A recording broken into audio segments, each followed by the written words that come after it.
Welcome to Deep Study with Usha, and today we are going to learn what are the principle of learning. So, principle means learning के सीखने के कौन कौन से सिद्धांत होते हैं। आज उसके बारे में हम डिस्कशन करेंगे। एंड बिफोर दैट हम ये देख लेते हैं कि हमने प्रीवियस वीडियो में क्या किया था। प्रीवियस वीडियो में मैंने आपको पढ़ाया था what are the types of theory. There are basically 4 types: classical conditioning, operant, social learning and cognitive. So आज की वीडियो में कुछ नहीं, सिर्फ हम डिस्कशन करेंगे प्रिंसिपल। अगर आपको थ्योरीज वाला लर्निंग नहीं मिल रहा है तो ऊपर आई बटन में क्लिक करके वो वीडियो ज़रूर देखिए, बिकॉज ये आपका फिर कंप्लीट सेशन हो जाएगा। उससे पहले एक बहुत छोटा सा टॉपिक है शेपिंग बिहेवियर। शेपिंग बिहेवियर देख लेते हैं क्या होता है। शेपिंग बिहेवियर का मीन्स है कि मान लीजिए यदि कोई कुछ काम करता है, मान लीजिए कुम्हार है जो कि मिट्टी के बर्तन बनाता है, वो जब अपने मिट्टी के बर्तन को बार बार सर्कल घुमा रहा होता है तो वो किस उम्मीद में घुमाता है? ताकि उसको शेप आए। ये नहीं कि वो घुमाता जा रहा है फिर भी वो मिट्टी बना हुआ है। जब शेप में आएगा तो वो एक दिन जाके एक घड़ा बन जाएगा जो कि उसके वो बेच देगा उसको, ठीक है।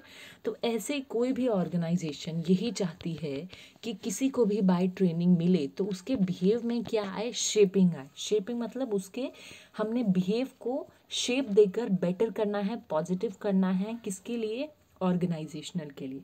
तो जिसमें ये शेपिंग आ जाती है उसको कंपनी में रखती है, अदरवाइज हम नहीं रखते। एंड मीन्स कोई भी आप सेकेंड ट्रेनिंग दीजिए या उसको नौकरी से हटाइए, ये सब डिपेंड करता है कंपनी पर। इसलिए ये इसको एक लॉजिकल कंसेप्ट भी भूलते हैं कि मान लीजिए आप अगर अभी ग्रेजुएशन में हैं या मास्टर्स कर रहे हैं अपनी, तो आप क्यों अपने आप को शेपिंग दे रहे हैं फ्यूचर के लिए। तो यही था शेपिंग बिहेवियर, इसमें कुछ नहीं है। Okay, let us discuss what are the principles of learning. ठीक है, आपके बुक में ये ऊपर नीचे भी हो सकता है नंबरिंग वाइज, बट इससे ज़्यादा प्रिंसिपल आई डोंट थिंक कि होंगे। हुए तो आप मुझे बता देना, वो भी हम एक बार एक वीडियो सेपरेट वीडियो में डिस्कशन कर लेंगे। So first is principle of discrimination. Discrimination मतलब विभेदीकरण। विभेदी मतलब एक पर्सन के लिए आपकी कुछ और थॉट्स है, दूसरे पर्सन के लिए आपकी कुछ और थॉट्स है। मान लीजिए आप 3 बेस्ट फ्रेंड है, ही आपकी दो बेस्ट फ्रेंड बिल्कुल सेम लेवल पे सेम थॉट पे नहीं हो सकती। आप एक के लिए कुछ और सोचते हो, दूसरे के लिए कुछ और सोचते हो। यही होता है प्रिंसिपल ऑफ डिस्क्रिमिनेशन। एक ट्रेनिंग देकर बेटर बन जाता है और दूसरा में कोई इम्प्रूवमेंट नहीं आती। कोई भी रीज़न हो सकता है वो, ठीक है। तो कंपनी का जो ऑनर है, मैनेजर है, वो दोनों के लिए क्या करेगा? डिफरेंट थॉट्स रखेगा। एक के लिए पॉजिटिव रखेगा, एक के लिए नेगेटिव रखेगा। मान लीजिए टीचर क्लास में कई तो बच्चों से बहुत ज़्यादा मतलब फ्रेंडली होती हैं, कईयों के साथ थोड़ा टीचिंग वे में ही होता है, ज़्यादा बातचीत नहीं होता। लेकिन टीचर पॉजिटिव नेगेटिव बिहेव नहीं देखते कि वो बच्चा कमज़ोर है, वो बहुत अच्छा है। वो टीचर की मिस्टेक है अगर वो ऐसे पॉइंट को देखती है। बट स्टिल डिस्क्रिमिनेशन मतलब एक थॉट प्रोसेस आप में होता है कि उसमें पॉजिटिव, एक के लिए पॉजिटिव, दूसरे के लिए आप नेगेटिव हो जाते हैं। तो विभेदीकरण में इतना ही था। नेक्स्ट हम देखते हैं प्रिंसिपल ऑफ स्पॉन्टेनियस रिकवरी। इसमें क्या है? इसमें जैसे मैंने आपको एक एग्जाम्पल दिया था डॉगीज़ वाला, कि बहुत सारे डॉगीज़ है, उनको क्या किया जाता है? मान लीजिए यहाँ बहुत सारे डॉगीज़ है, उनको एक बेल मारा जाता है और बेल के साथ खाना दिया जाता है, ठीक है। तो first day, second day, third day bell बजती है और उसी के साथ उनको खाना दे दिया जाता है। बट जैसे फोर्थ डे होता है, बेल तो बजती है बट उन्हें खाना रिसीव नहीं होता। ऐसे ही फिफ्थ डे होता है, ऐसे ही सिक्स्थ डे होता है। बट फिर क्या करती है कंपनी, मतलब जो ये हुआ था एक्सपेरिमेंट, फिर 7th डे दोबारा दे देती है। तो 7th डे क्या होता है? रिकवरी वापस आना शुरू हो जाती है। मतलब उन्हें ये चीज़ दोबारा रियलाइज़ होने लग जाता है कि बेल जैसे ही बजेगा हमें खाना उसी टाइम मिल जाएगा, ठीक है। तो ये था प्रिंसिपल ऑफ स्पॉन्टेनियस रिकवरी। मतलब जो चीज़ पहले मान लीजिए आपने किसी पर्सन के लिए नेगेटिव थॉट्स बनाया था, बट स्टिल आप उस पर बिलीव करके उसको अपने कंपनी पे रखा, फिर वो क्या करेगा? धीरे धीरे रिस्पॉन्स देना शुरू करेगा, जिससे क्या होगा? उसकी जितने भी स्टिमुलस थी, उत्तेजना थी, वो वापस आना शुरू कर देगी और वो भी कंपनी के प्रति अपने थॉट्स क्या करेगा, पॉजिटिव बनाने में सफल हो पाएगा, सक्सेस हो पाएगा। ये था अपना स्पॉन्टेनियस रिकवरी का। नेक्स्ट है principle of extinction. Principle of extinction मतलब विलोप का सिद्धांत। इसमें है कि जैसे आप कोई काम कर रहे हैं, ठीक है, जैसे मान लीजिए लड़कियां घर में अच्छा खाना बनाती हैं तो क्या करते हैं, उनके पेरेंट्स या उनकी मदर स्पेशली उनकी तारीफ करती हैं, अरे बेटा बहुत अच्छा बना है। हालांकि भाई नहीं करते बट स्टिल उनकी मम्मा करती हैं। तो उनमें क्या होता है, सेकंड टाइम भी क्या होता है, रेनफोर्समेंट आ जाता है कि जब हमने रेनफोर्समेंट का मीनिंग बहुत अच्छे से पिछली वीडियो में किया था, आप ज़रूर देखिएगा वो वीडियो, आपको बहुत अच्छे अच्छे कंसेप्ट क्लियर हो जाएंगे। तो वो क्या करता है, उस काम को दोबारा फ्यूचर में रिपीट करता है। यदि आप उसको प्रोत्साहन नहीं करेंगे, उसकी तारीफ नहीं करेंगे, तो वो क्या होगा, उस काम को फ्यूचर में नहीं करेगा। उसके लिए वही काम क्या हो जाएगा, नेगेटिव में हो जाएगा। जैसे मान लीजिए खाना बनाए, किसी भाई ने बोलते नहीं बहुत ही बेकार बना है, तो क्या करेगी वो लड़की, दोबारा खाना ही नहीं बनाएगी। बट स्टिल ऐसा करना मत, उसकी तारीफ ही करना आप लोग। तो यही होता है एक्सटेंशन का, कि मतलब जब तक कंपनी में किसी की भी लोअर लेवल या मिडिल लेवल की तारीफ करते हैं, तब उसमें वो काम करने की दोबारा चाहत होती है कि वो दोबारा करें, ताकि हमें दोबारा प्रशंसा मिले, दोबारा उसकी बोनस मिले। बट स्टिल जब वो काम नहीं होता है, अब कोई भी तारीफ नहीं कर रहा है, आपने बहुत एफर्ट्स किया, एक्स्ट्रा काम करके आपने कंपनी को प्रॉफिट दिया, लेकिन आपका नाम ही नहीं आया रिपोर्ट कार्ड में, देन फिर क्या होता है, आपकी जो अंदर काम करने की शक्ति होती है वो ख़त्म हो जाती है। मीन्स आप वो काम करने के लिए नेगेटिव हो जाते हैं कि भाई जब कुछ मिलना ही नहीं तो वो काम करने का क्या फ़ायदा। Principle of journalisation. Principle of journalisation बिल्कुल मैच करता है अपना प्रिंसिपल ऑफ डिस्क्रिमिनेशन से। उसमें बोला गया कि मान लीजिए दो पर्सन को हमने क्या दिया, ट्रेनिंग दिया, ठीक है, दो पर्सन है, हमने दोनों को ट्रेनिंग दिया, एक तो अच्छा हो गया और एक अच्छा नहीं हुआ।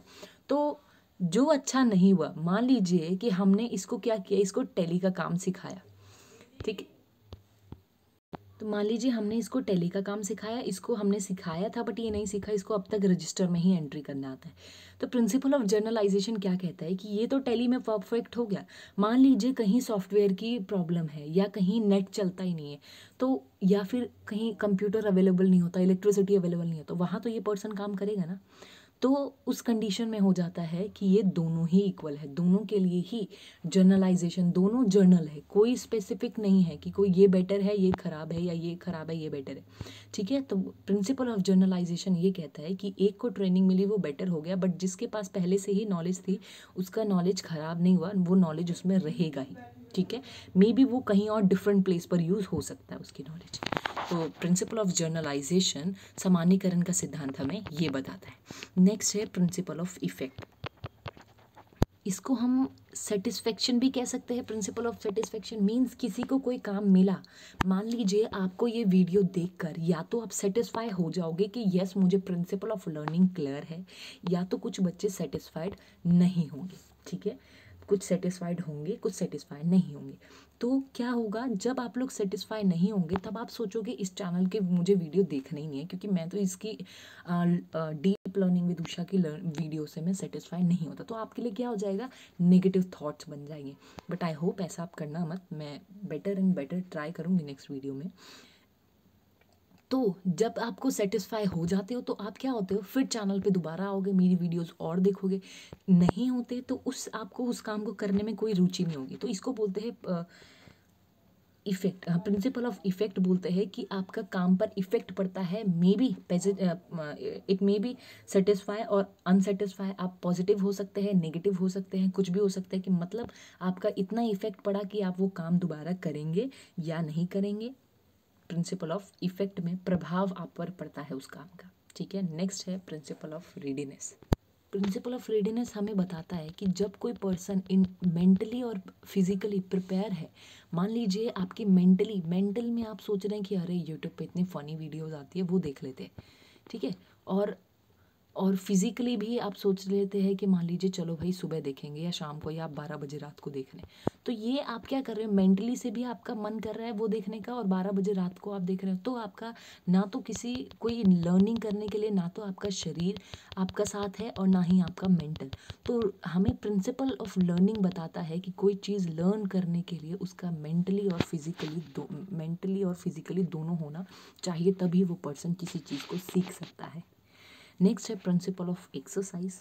एक्सरसाइज मतलब उसी चीज़ की एक्सरसाइज करना घर पर मीन्स उसको दोबारा रिपीट करना। देन अभी ये वीडियो आपने देखा, इसको आप नोट कीजिए, खुद इसके पॉइंट्स बनाने की कोशिश कीजिए, तब क्या होगा, आप इस चीज़ की एक्सरसाइज करेंगे। ठीक है, कहते हैं ना practice make a man perfect. तो जब तक आप प्रैक्टिस नहीं करेंगे तब तक आप परफेक्ट नहीं बनेंगे, और परफेक्ट बनना है तो प्रैक्टिस करना पड़ेगा। तो ये थे अपने प्रिंसिपल्स। ठीक है, principle of discriminations, spontaneous recovery, extension, generalization, effect, readiness और एक्सरसाइज। आई होप आपको ये पूरी वीडियो क्लियर हुआ होगा।